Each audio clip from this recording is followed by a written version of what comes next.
I can still see it in my mind like a photograph. The moment everything shifted.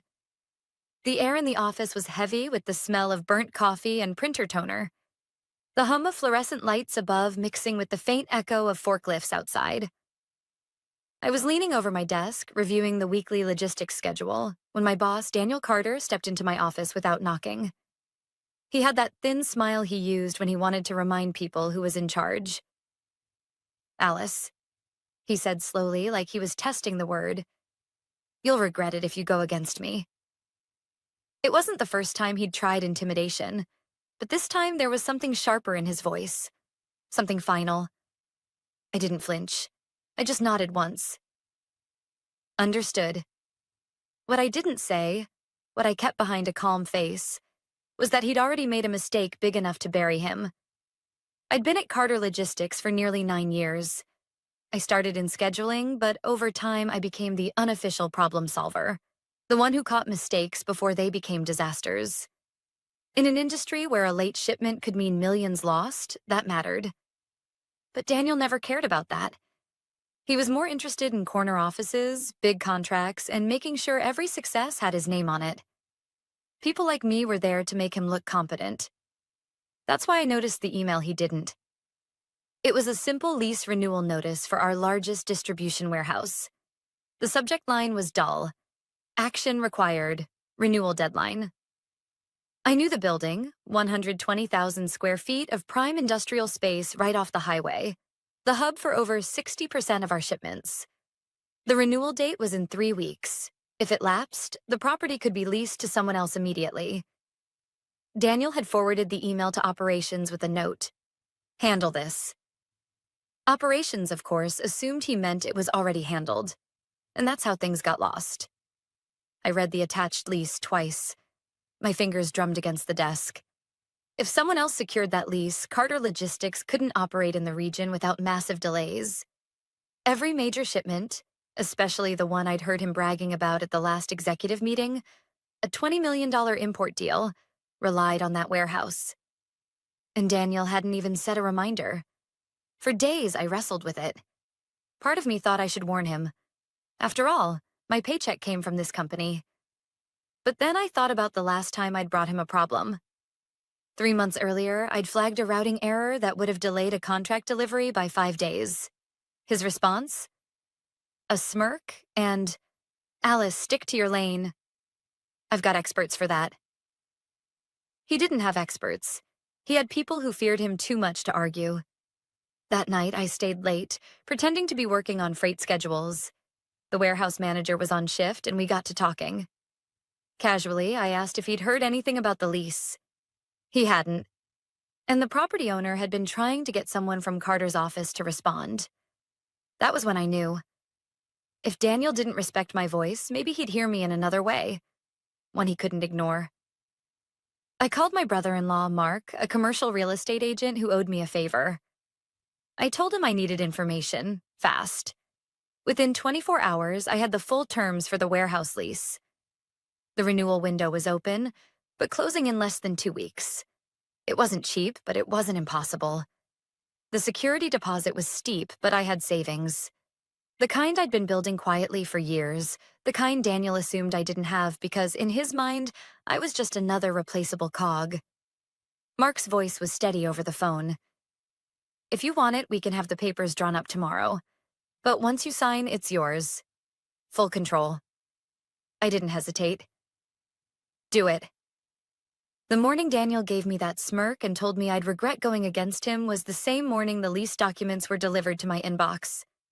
He didn't know it yet, but the building that housed his most valuable shipments was now mine. I signed, wired the deposit, and by 3:15 p.m. the deal was finalized. The confirmation email felt heavier than it should have. This wasn't just a property. It was leverage. I wasn't reckless. I wasn't going to announce it. But I also wasn't going to forget the way he had looked at me when he said those words. 2 weeks later, when his $20 million shipment from overseas was scheduled to arrive, I would find out just how pale a man can go when he realizes the ground he's standing on belongs to someone else. And by then, there would be nothing he could do to stop it. The next morning, the warehouse felt different. Not in a physical way. The same rows of high shelves stacked with pallets, the same hum of the industrial fans. But to me, it was no longer his warehouse. It was mine. I parked 2 blocks away, not wanting anyone to see me arrive. The property manager, a thin man in his 50s with an easy smile, met me at the side entrance. "You're the new tenant," he said, shaking my hand. His voice had a hint of surprise, like he'd expected a corporate rep in a tailored suit, not a woman in a plain blazer and jeans. "That's right," I replied. "And I'd like to keep it quiet for now. No changes to daily operations until I say otherwise." He nodded, pulling a set of keys from his pocket. "You've got full access. Lease terms are exactly as you saw. You can sublet, terminate, or renegotiate as you see fit." The metal keys felt cold in my palm. Heavy, in more ways than one. For the next week, I went about my normal routine at Carter Logistics. I still clocked in at 8:30, still sent the same emails, still pretended Daniel's voice didn't grate on my nerves when he barked orders down the hallway. The trick was patience. If I moved too early, he could adapt. The plan was to wait until his $20 million shipment landed, the one he'd been bragging about for months, and then let reality hit him like a steel door slamming shut. At lunch breaks, I'd step outside, phone pressed to my ear, speaking quietly with the warehouse security supervisor. His name was Jeff, a no-nonsense man who had been guarding that property for nearly 15 years.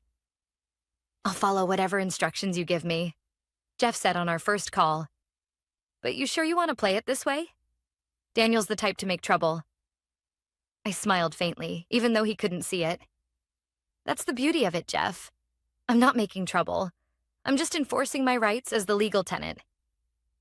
By Thursday, Daniel's mood was almost smug.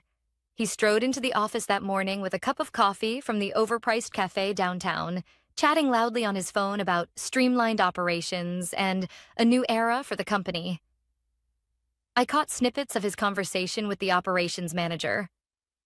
"All customs paperwork is cleared, offloading scheduled for the 14th. Trucks will run straight from the port to the warehouse." Flawless execution. I kept my eyes on my computer screen, fingers resting on the keyboard, while inside my heart beat a steady drum. The 14th. That was the day. On Friday, I drove past the warehouse after work. The sunset threw long shadows across the loading bays, the chain-link fence casting dark stripes over the asphalt. I pulled into a side lot and sat there for a moment, watching as forklifts shuffled pallets inside. That building had been Carter Logistics' beating heart for over a decade. Without it, the company couldn't function in the region. Daniel knew it. I knew it. And in less than a week, everyone else would know it too. I spent the weekend finalizing my plan. Not because I thought Daniel might challenge my ownership. The lease was airtight. But because I knew he'd try to spin it. People like him didn't admit defeat. They invented alternate versions of reality. I made copies of the lease, the payment receipts, and the property manager's confirmation letter. One set went into my home safe. Another went into a manila envelope at my sister's house. By Sunday night, I felt a strange calm. Daniel called a morning meeting. His energy was electric. He paced the front of the conference room, tossing numbers onto the whiteboard like confetti. "This shipment," he said, tapping the board with the marker, "is going to double our quarterly profits.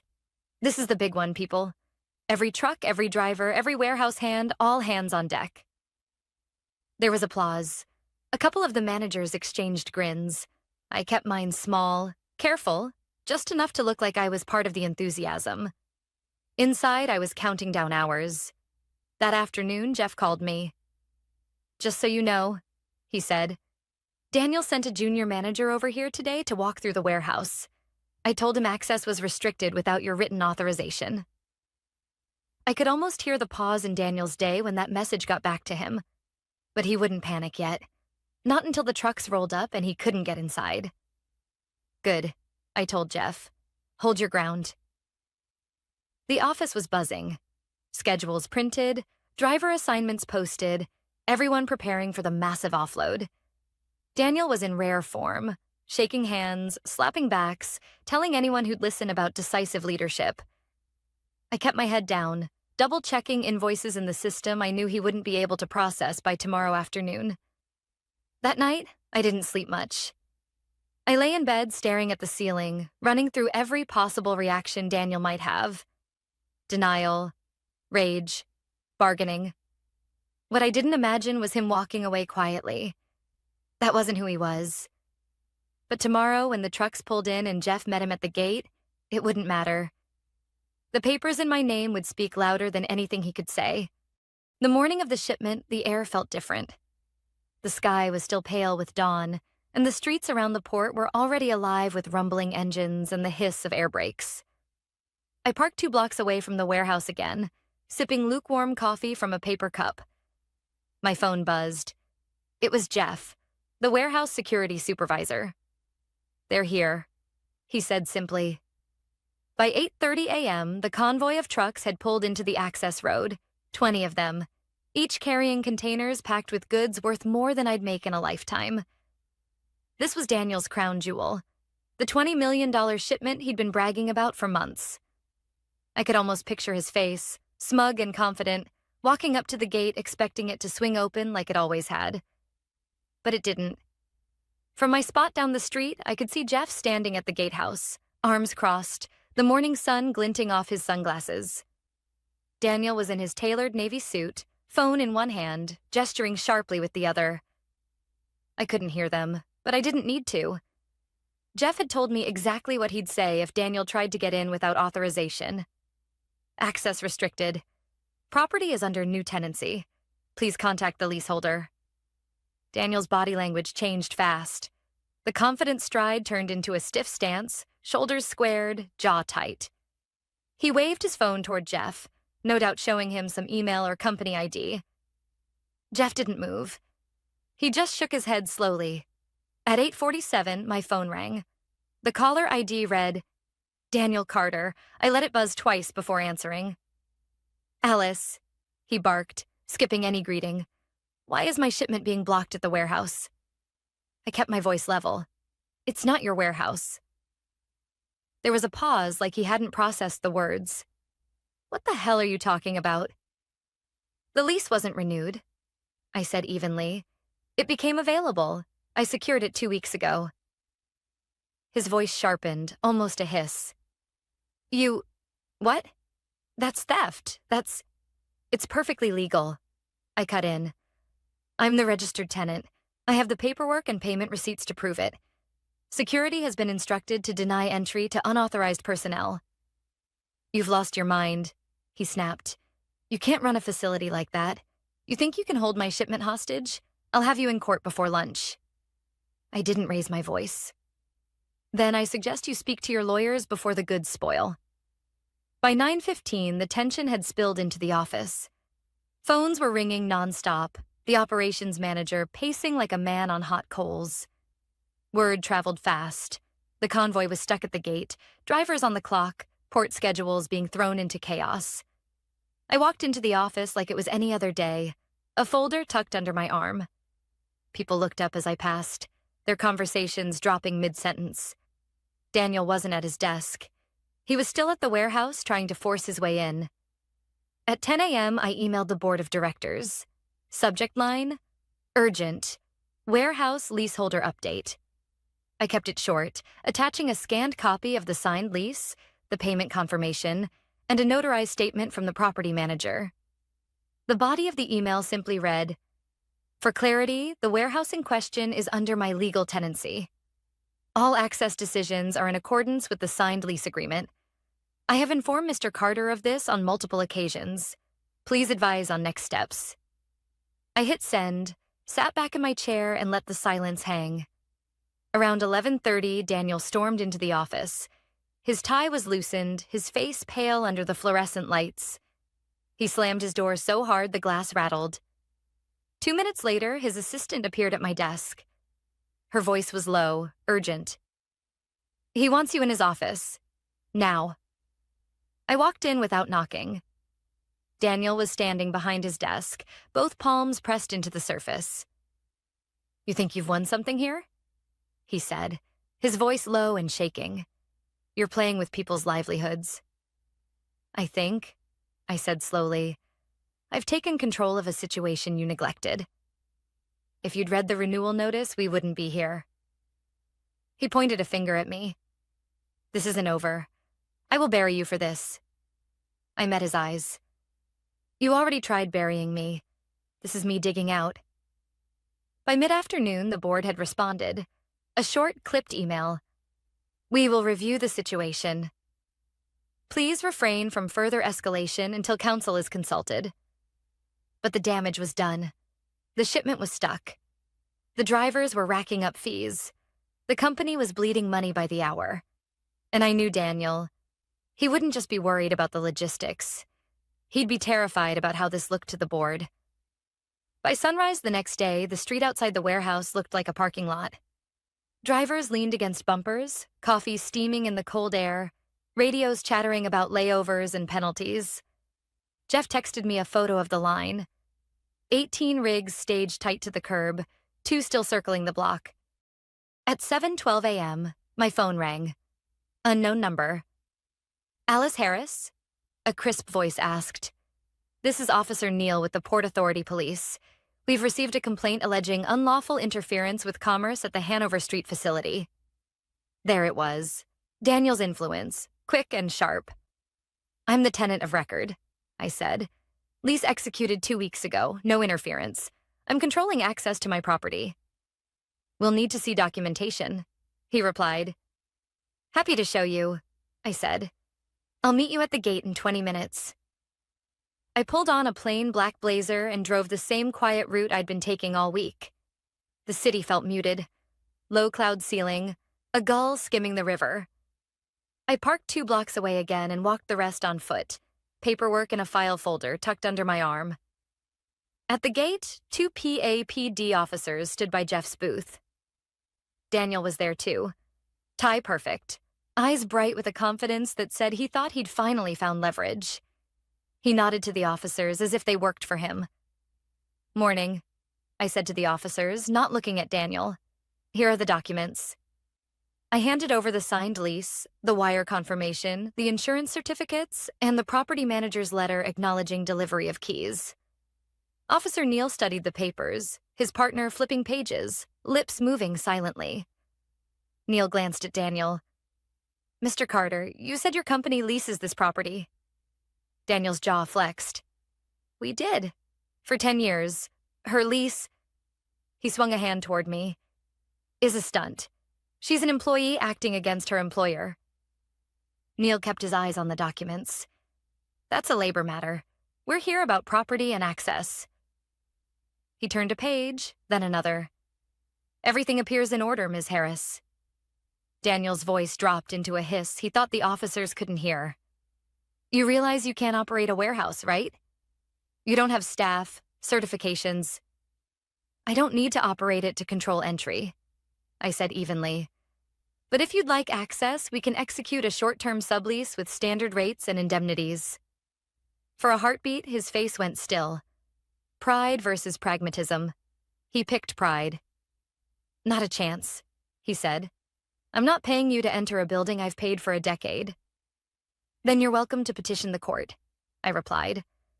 Until then, my security will follow my instructions. He turned away, phone already at his ear. Get legal, now. Jeff gave me the smallest nod, the kind you make when you know you're about to ride out a storm. By 10:05, the next front hit.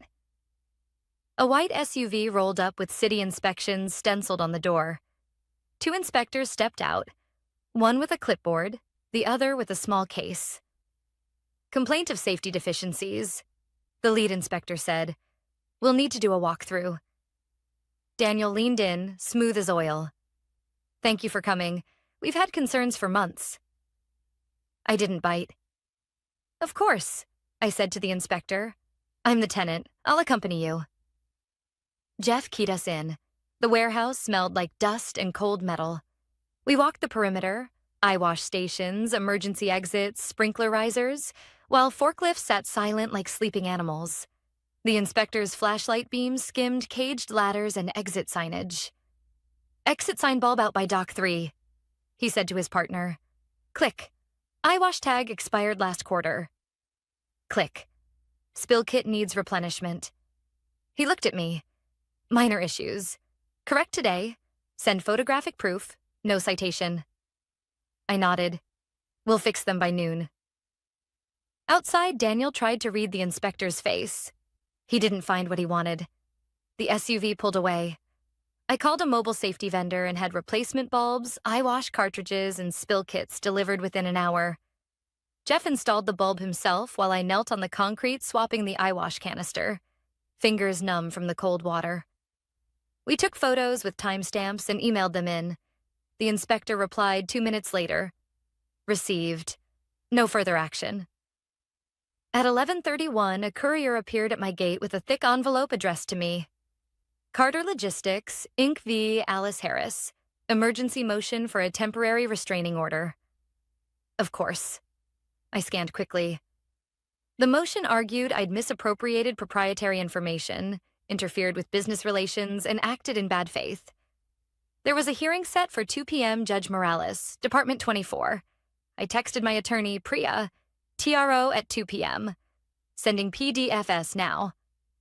Her reply came fast. On it. Meet me at the courthouse at 1:30. Bring originals. I sent Jeff a brief instruction. Keep drivers updated. Hand out bottled water from the pallet we'd bought. Keep the tone calm. And Jeff? I added. If anyone gets heated, call me first. He texted back a thumbs up and a photo of 2 drivers laughing over bad coffee. It soothed something tight in my chest. At 1:27, I walked into the courthouse with my folder pressed tight to my side. The hallway outside Department 24 was full of that particular tension you only feel in public buildings. People clutching papers, voices kept low by unspoken rules. Priya arrived in a navy suit and sneakers, efficient as always. Judge Morales is fair, she said. He'll want clean lines. Are you the tenant? Did you use company resources? Any evidence of bad faith? Lease, personal funds, off hours, I said, handing her the originals. I also offered a sublease this morning. He declined. Priya's eyebrow flicked up. Perfect. That goes to mitigation. Inside the courtroom, Daniel sat at counsel table with 2 lawyers I didn't recognize. He didn't look at me as we took our seats. The hearing was brisk. Daniel's counsel led with righteous urgency. $20 million shipment, irreplaceable timelines, an employee weaponizing a technicality. When it was Priya's turn, she spoke like she was threading a needle. Your Honor, Ms. Harris is the lawful tenant. She paid with personal funds. She has not disclosed proprietary information, and she offered a reasonable, industry-standard sublease this morning that would have allowed access while the parties negotiated. Carter Logistics declined. Judge Morales steepled his fingers. Mr. Carter, did your company renew the lease? Silence. His counsel answered instead. There was a misunderstanding. Did you renew it, yes or no? No, Your Honor. And did you decline the sublease offer? A beat. We did. The judge sighed. The court will not issue extraordinary relief to fix a problem of your own making. Motion denied without prejudice. He rapped his gavel lightly. Set a case management conference for next week. I strongly encourage the parties to resolve access via a temporary agreement. We filed out. In the hall, Daniel finally looked at me. The confidence was thinner now, stretched over something brittle. You think a denied motion means you've won? He said quietly. You don't know who you've picked a fight with. I kept my voice level. I didn't pick a fight. I signed a lease you ignored. I've given you 2 off-ramps. You chose neither. His jaw worked. You'll regret this. I almost smiled. You already said that. Back at the warehouse, late afternoon light slanted across the yard. Drivers shuffled, engines idled. I gathered the managers from the trucking company in a small semicircle. I spoke plainly. I will authorize unloading under a 72-hour temporary access agreement. Standard rates, liability on your carrier. My counsel will email documents in 30 minutes. You'll be paid by Carter Logistics. Your time will be counted. No one leaves unpaid for waiting. Men and women whose schedules lived and died on paper nodded. It wasn't victory. It was relief shaped like a plan. At 5:22, my email pinged. The board's chair. We saw the ruling. We need to talk tomorrow at 9 a.m. Bring your documentation. I closed my laptop and leaned against the cool metal of the gatehouse, the day's noise washing over me. Diesel, chatter, the slow clank of a chain. I should have felt triumphant. I didn't. I felt tired and awake and very aware of how many people had been dragged into a fight that could have been avoided by a single calendar reminder. I looked down the line of trucks and thought about the drivers, about Jeff changing a light bulb without being asked, about the inspector who'd chosen reason over theater, about Priya walking fast in sneakers because speed matters more than appearances. The email hit my inbox before the sun was up. Subject: Conduct investigation. Alice Harris. It was sent to all staff, not just executives, not just department heads, every single person with a Carter Logistics email address. I clicked it open. Daniel had written it himself. The language was cold, formal, and calculated. An employee of this company has engaged in actions detrimental to our operations, including interference with a critical shipment and misappropriation of business opportunities. While the matter is before legal review, please direct all questions to management. He hadn't needed to name me. He put it right there in the first paragraph. My name in bold. By 6:10, my phone was lighting up. Calls from coworkers, texts from people I hadn't spoken to in months. Some messages were sympathetic, others less so. What happened? Why would you do this? I knew this was coming. The smear. The attempt to make me look reckless, disloyal, dangerous. If he could turn enough people against me, the board might find it easier to cut me loose and make me the scapegoat. By the time I walked into the boardroom at 9, the temperature in the company felt different. The quiet nods I used to get in the hall had been replaced by sideways glances, whispered conversations that stopped when I passed. Richard Miller, the board chair, was already seated at the head of the table. He gestured for me to take the seat opposite him. Daniel was there, 2 chairs to my right, leaning back like he'd just finished telling the winning joke at a party. Ms. Harris, Richard began. You've seen the email. Yes, I said, my voice steady. We need to hear your account before we determine next steps. I placed a neatly organized folder on the table and slid it toward him. Every document you need is in there. Lease agreement, payment confirmation, insurance certificates, inspection clearance, and a copy of the sublease offer I made to Mr. Carter. It also includes the court's denial of his TRO request. Daniel smirked faintly, but Richard didn't look at him. He opened the folder, flipping through the pages. The other board members leaned in. You acted in a personal capacity? Richard asked. Yes, sir. Using personal funds on personal time. I did not use company resources, and I did not share any confidential information. And you offered a sublease immediately after taking possession? I did. He refused. Daniel leaned forward. Because it was extortion. It was market rate, I said, turning to face him fully. And it would have allowed the shipment to proceed on schedule. Richard raised a hand. Enough. We're not here to rehash personal animosity. We're here to decide if Ms. Harris violated her employment terms. The head of legal, who had been silent until now, cleared her throat. We've reviewed the documents. There's no evidence Ms. Harris acted unlawfully. The warehouse was not under lease by Carter Logistics at the time of her signing. All filings are in order.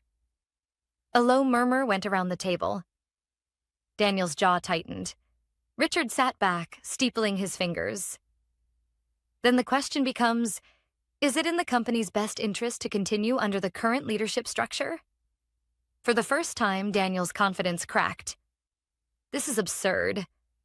Mr. Carter, Richard said sharply, you neglected to renew a critical lease, jeopardized a major shipment, attempted to bypass the legal tenant, and circulated an internal memo naming her as a liability before this board reviewed the facts. Silence. Richard turned to me. Ms. Harris, the board recognizes your role in preventing further damage. We'd like to offer you a formal position overseeing property and compliance strategy. Direct report to the board. Would you accept? I nodded once. I would. on the condition that my name is cleared with the same visibility as it was accused. By noon, a second company-wide email went out.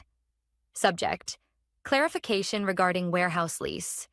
It read, "Following review, the board confirms that Alice Harris acted lawfully, in a personal capacity, and with the intent to mitigate operational risk.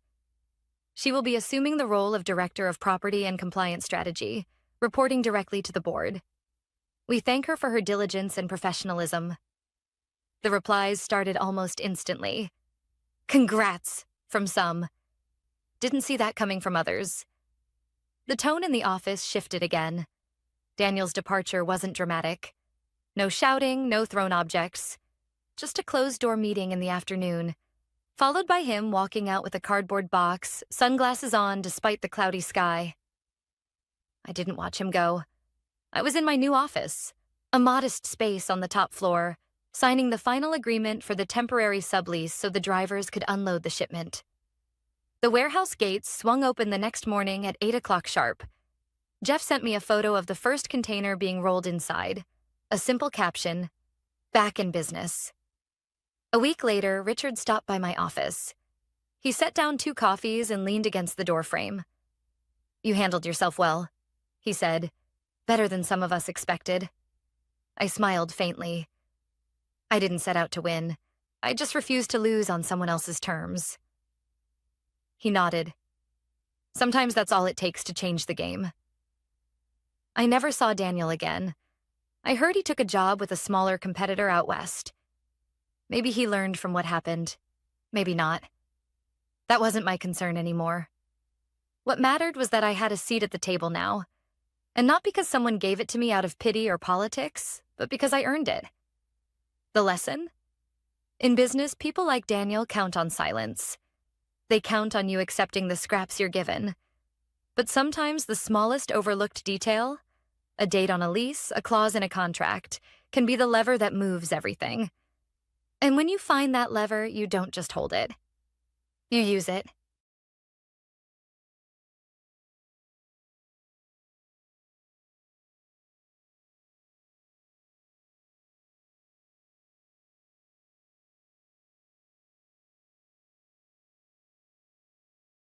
I had just returned from my 15-minute coffee break when I noticed something strange. 2 people in dark suits were standing at my cubicle. Both wore ID badges clipped neatly to their belts, and each carried a slim folder. One of them was wearing latex gloves, flipping through my drawers as if I were some sort of criminal. The other was photographing my computer screen, moving slowly, methodically. My heart didn't race. It just dropped into my stomach. I knew instantly what this was. I walked closer, clutching my coffee cup, trying to keep my face neutral. "Is there a problem?" I asked. The taller officer straightened. "Jessica Alvarez?" I nodded.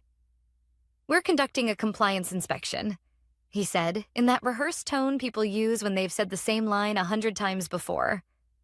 "Based on an anonymous report." Anonymous. Sure. I didn't need anyone to tell me who had filed that report. Just 2 cubicles away, pretending to be buried in spreadsheets, was Chloe Sanders, my boss's only daughter. The same Chloe who'd started at the company 3 months ago. The same Chloe who made it painfully obvious that she thought my position should have been hers. I looked back at the officers and forced a calm smile. "Go ahead," I said, setting my coffee down. "You won't find anything." But even as I said it, my hands trembled slightly. Not because I was guilty, because I knew exactly how far Chloe had been willing to go. Chloe and I had never gotten along. From her very first day, she treated the office like it was her kingdom, and the rest of us were peasants. She interrupted meetings to clarify points I'd already explained, usually getting them wrong. She would drop her father's name casually, reminding everyone who really held the power. And me? I was the person standing between her and a promotion she believed she deserved. I'd been here for 6 years.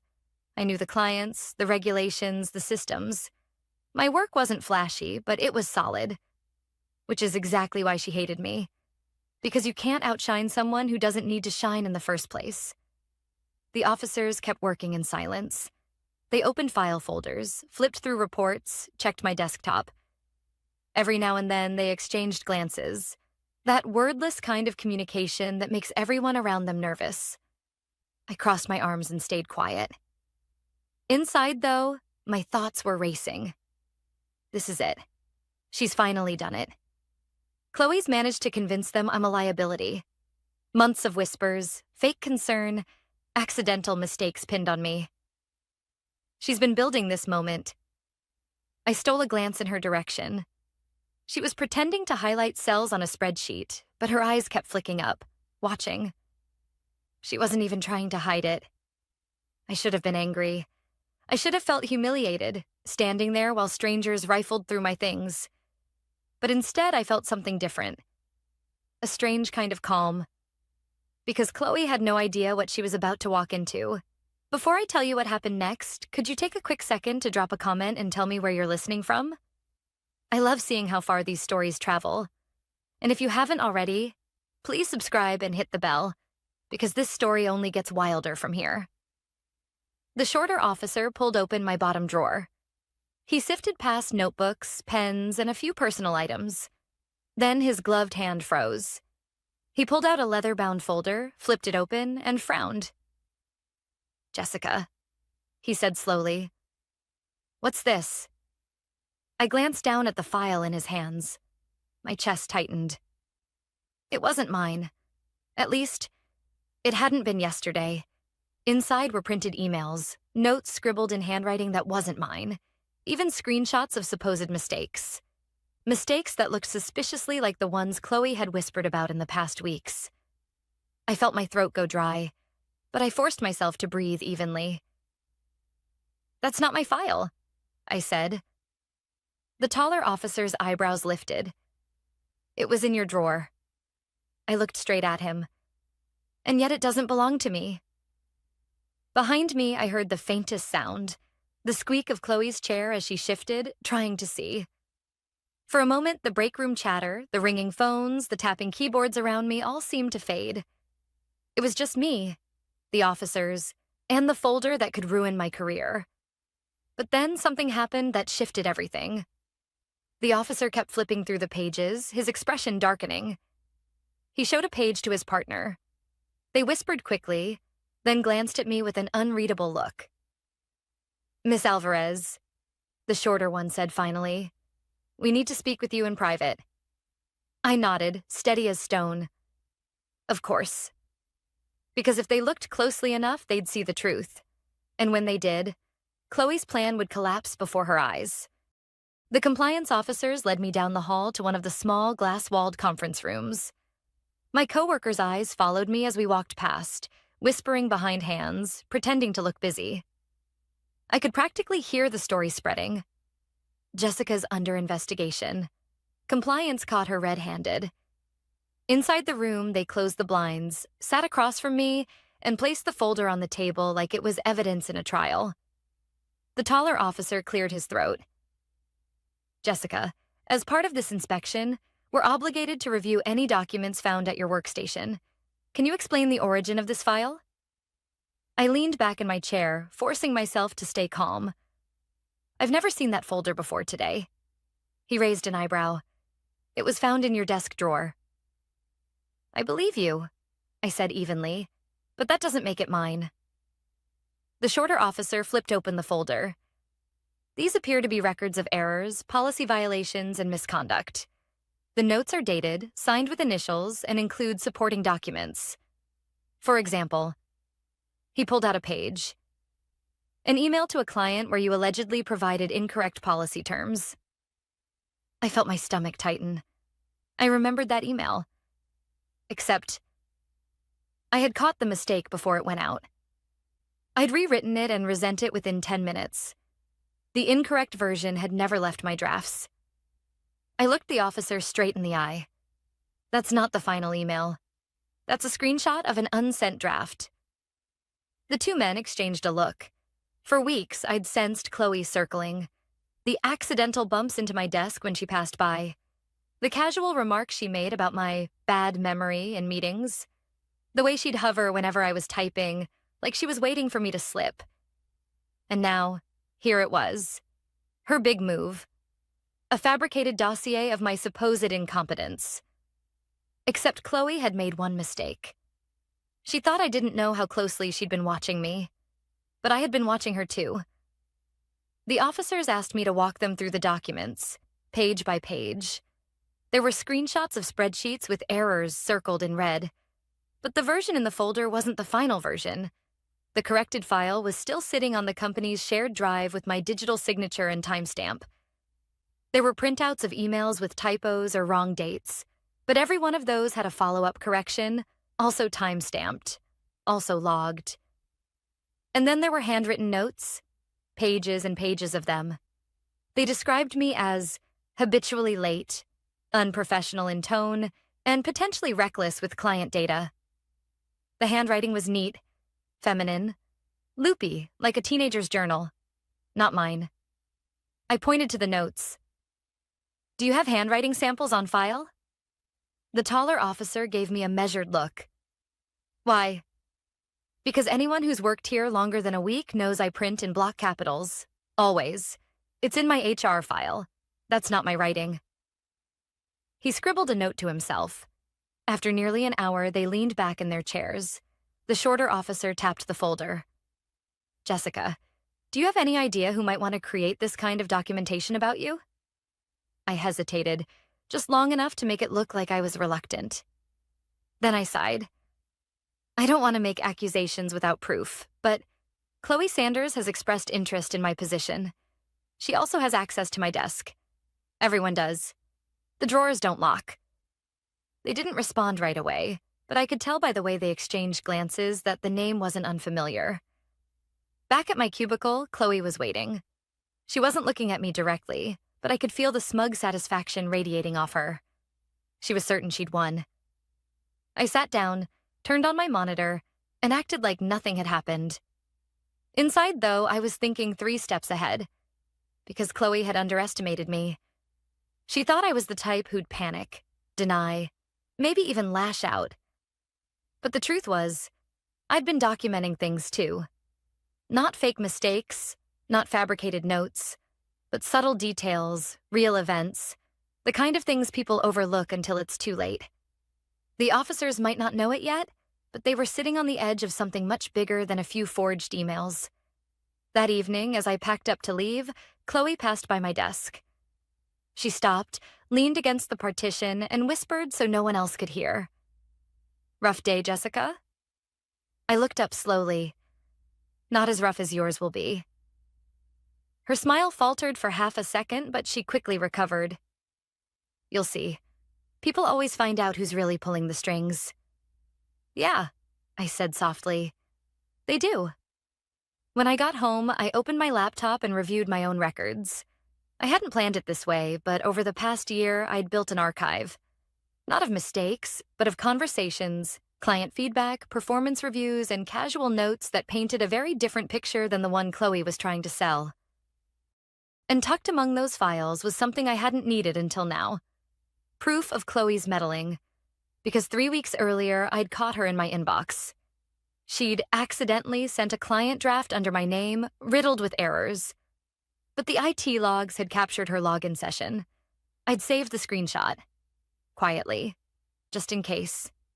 And now, just in case had arrived. I closed my laptop and leaned back in my chair. Tomorrow, the officers would come back with more questions. They always did. And when they asked, I'd be ready. Because Chloe thought she was building a case against me. But what she didn't realize was that she'd been writing her own indictment the whole time. The next morning, I arrived at work earlier than usual. The office was still quiet, only the hum of computers and the faint smell of burnt coffee from yesterday's pot. I wanted time to breathe before the storm hit, but I didn't have long.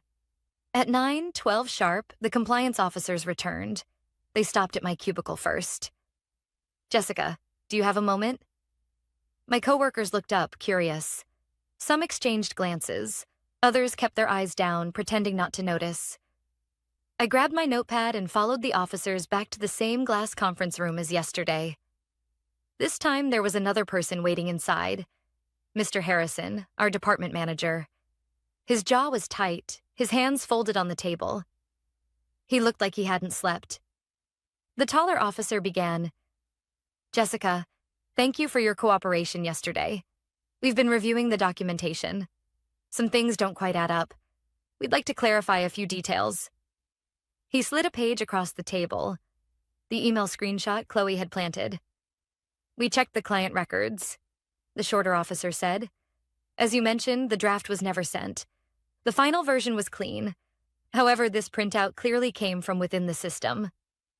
"Correct," I said, "but it wasn't taken by me." Mr. Harrison leaned forward. "Do you have proof of that?"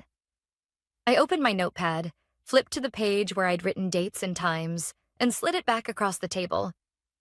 IT logs, 3 weeks ago. Someone accessed my account from a workstation that wasn't mine. I flagged it and took screenshots before reporting it to support.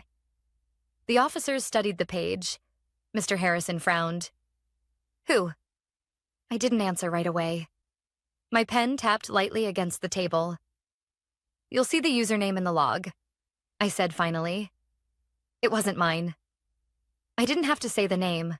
They'd see it soon enough. Back at my desk, the atmosphere felt different.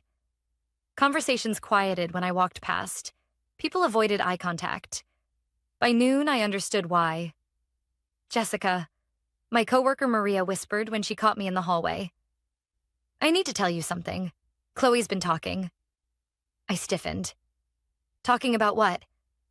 "She's saying you're under investigation for client mishandling, that you've been falsifying records to cover mistakes. She says compliance is close to proving it." I closed my eyes briefly. Chloe wasn't just relying on the planted folder. She was poisoning the well, creating doubt before the truth could surface. "Do people believe her?" I asked. Maria hesitated. "Some do. You know how she is. She makes it sound convincing." Of course she did. Chloe had inherited her father's charisma. The same sharp smile, the same ability to twist a story into something believable. And unlike me, she didn't care who she stepped on in the process. That afternoon, I noticed small changes. Emails from colleagues were shorter, clipped. The friendly banter in the break room quieted when I walked in. Even the receptionist, who always greeted me warmly, only offered a polite nod. Chloe's poison was spreading. But I reminded myself, perception isn't reality. The officers weren't fools. They had the logs. They had the handwriting samples. It was only a matter of time before the pieces came together. Still, that didn't make the waiting any easier. At 3:45, the compliance officers returned. This time, they didn't ask me to leave my desk. They asked Chloe. Her face went pale, but she smiled tightly and followed them into the conference room. The entire office pretended not to watch, but everyone did. Heads tilted, fingers paused above keyboards. Even Mr. Harrison stood outside his office, arms crossed, eyes following her. Through the blinds, I caught glimpses. Chloe gesturing with her hands, talking fast. One officer scribbling notes while the other kept his gaze locked on her. Her confidence slipping with every minute. 30 minutes passed. 40. At 50 minutes, the door opened. Chloe walked out, eyes red, jaw clenched. She didn't look at anyone as she marched back to her desk. The officers didn't say a word. They went straight to Mr. Harrison's office instead. For the rest of the day, Chloe barely moved. She typed furiously, but her hands shook on the keyboard. Every so often, she glanced my way, her expression somewhere between anger and panic. And I realized something important. She still thought she could win. She thought this was just a setback. That if she pushed harder, whispered louder, she could still convince everyone I was the villain. But the more she tried, the clearer the contrast became. Her noise versus my silence. Her rumors versus my record. Her chaos versus my calm. As I packed my bag that evening, Mr. Harrison stopped by my desk. He lowered his voice. "Jessica, keep doing your job. Don't engage. Understood?" I nodded, but inside I knew it wasn't enough to just survive this. Chloe had crossed a line. She hadn't just tried to take my job. She'd tried to take my name, my reputation, everything I'd built in 6 years. And if she thought I was going to let that slide, she didn't know me at all. That night, I sat at my kitchen table with my laptop open. I organized the files I'd saved. AT logs, client testimonials, performance reviews, even casual emails where Chloe had overstepped. Piece by piece, the puzzle was forming. I wasn't just defending myself anymore. I was preparing to expose her. By 8:31, the calendar invite hit my inbox. Compliance review. Attendance required. Location. Conference room. B. Attendees. The two officers. Ms. Patel from HR. Mr. Harrison, my manager. Optional. Chloe Sanders. Optional, right. I printed nothing, brought only a notepad, and walked in exactly on time. The blinds were half closed. The table was too clean. Everyone had that stiff posture people get when they've decided not to make small talk. The taller officer started. Jessica, thanks for coming. We've reviewed the documents found at your workstation and compared them to system records. His tone was neutral, but his jaw worked like he was chewing on a problem he didn't like. Ms. Patel nodded. We'll walk through key points and then take questions. I folded my hands and waited. The shorter officer slid a page toward me. First, the email error that appeared in the folder. Server logs confirm your draft wasn't sent. The sent item in the client thread matches your corrected version. He tapped the margin. This is fine. He placed a second page on top of the first. Second, access logs. At 5:46 p.m., 3 weeks ago, your account was opened from Workstation 4C while you were badged out of the building at 5:28 p.m. Mr. Harrison looked at me. You were off-site? Yes, I said. Jim, the badge log will show I didn't return. Ms. Patel glanced at the taller officer. He slid over a printed table. Security confirmed the badge.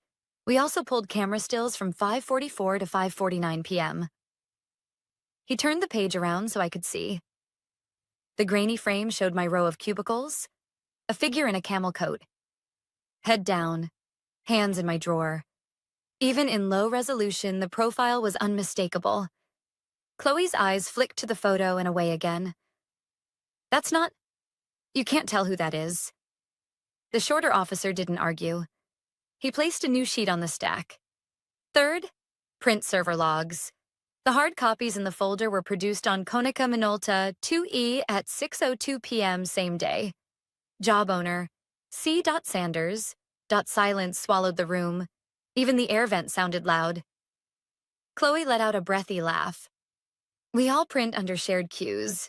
Anyone could... It wasn't a shared queue. The taller officer said quietly. It required network login. The job metadata includes the user hash. He looked at her, then at Ms. Patel. We verified it with IT. Mr. Harrison sat back. His face went a shade paler.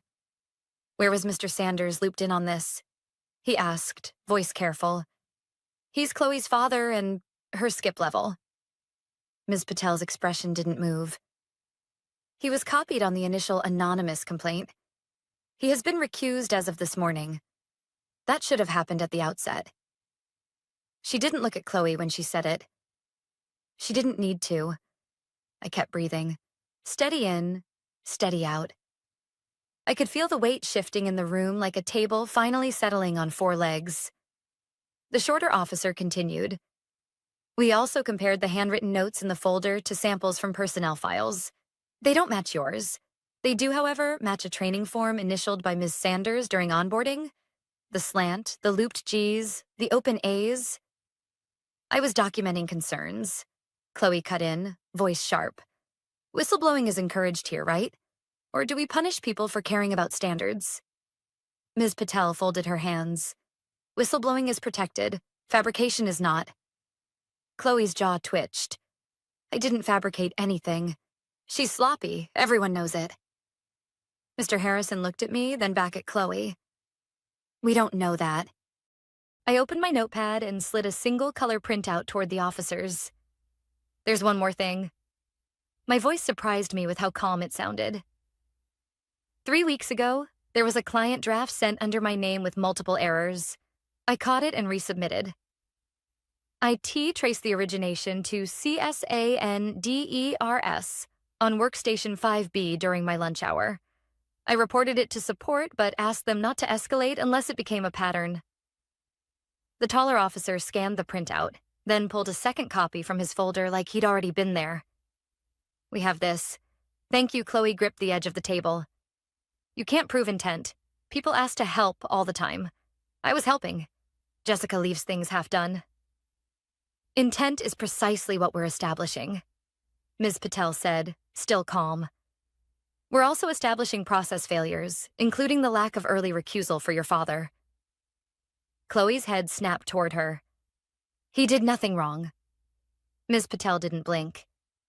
That's why it's called a recusal, to protect all parties. The taller officer pushed the planted folder away like it was something that might spill. Jessica, do you have anything else you want to add? I thought about all of it. The quiet corrections, the clipped emails, the way conversations died when I walked into the break room. I thought about the coworkers who didn't look up, and Maria whispering, "She makes it sound convincing." I want to keep doing my job, I said.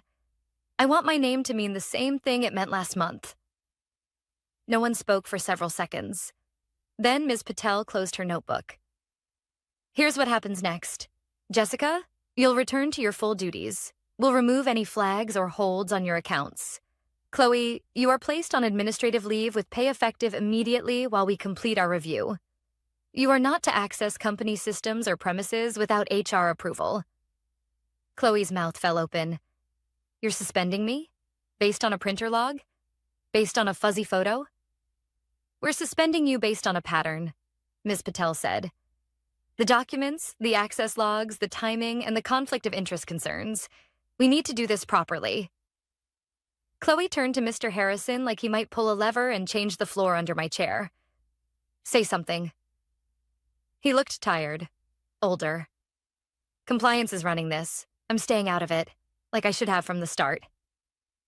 The shorter officer gathered the papers. He paused, then looked up at me. We'll likely ask more questions, but the core issues are clear. As we stood, the taller officer added almost gently, for what it's worth, we don't like being used. When we realized the print jobs were tied to a complainant's account, well, he didn't finish the sentence. He didn't need to. Their faces went pale when they discovered what they were carrying was someone else's weapon. I stepped into the hallway and let the hum of the office swallow me. Keyboards, phones, the far-off clatter of the mail cart. Maria was near the copier. Our eyes met. She didn't say anything. She just nodded once, slow, like we were finally standing on the same piece of ground again. At my desk, my monitor woke to the client dashboard. No red banners, no holds. The ordinary grid of names and renewal dates looked almost beautiful. A minute later, security appeared at Chloe's cubicle with Ms. Patel. They spoke quietly. Chloe handed over her badge and laptop, movements jerky, like she couldn't quite believe the physics of what was happening. She didn't look at me. She walked out without drama, just a tight line where her mouth should be. The office didn't cheer. No one clapped. That isn't how real life works. People stared at their screens and typed and pretended not to notice what they were noticing. I took a breath and opened the next client file. This wasn't over. Administrative leave wasn't a verdict. Policies take time. Processes have to be followed. Endings aren't clean lines on a calendar invite. But for the first time in weeks, I felt the table steady under my hands. And then my phone buzzed. Unknown number. Internal extension. Jessica?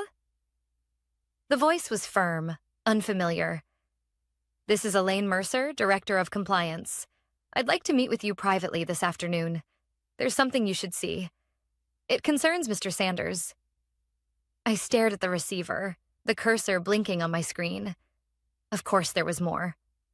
Send the invite, I said. I'll be there. At 3 p.m. sharp, I walked into the 12th floor conference room. The skyline stretched behind the glass like a backdrop, the city buzzing far below. Inside sat Elaine Mercer, the Director of Compliance. I'd only seen her twice before, both times in all-hands meetings. She carried herself like someone who didn't need to raise her voice to be heard. "Jessica," she said, gesturing to a chair. "Thank you for coming on short notice." Her tone was calm, but the folder in front of her was thick. Too thick. The door shut behind me with a soft click. Elaine flipped the folder open. "We've concluded the initial review of the documents planted in your desk. You should know, Chloe's actions weren't isolated. They were supported directly or indirectly by her father." I blinked. "Mr. Sanders?" "Yes." Elaine slid a paper across the table. It was an email thread, heavily redacted but clear enough. The anonymous complaint had originated from his account. He had blind copied Chloe.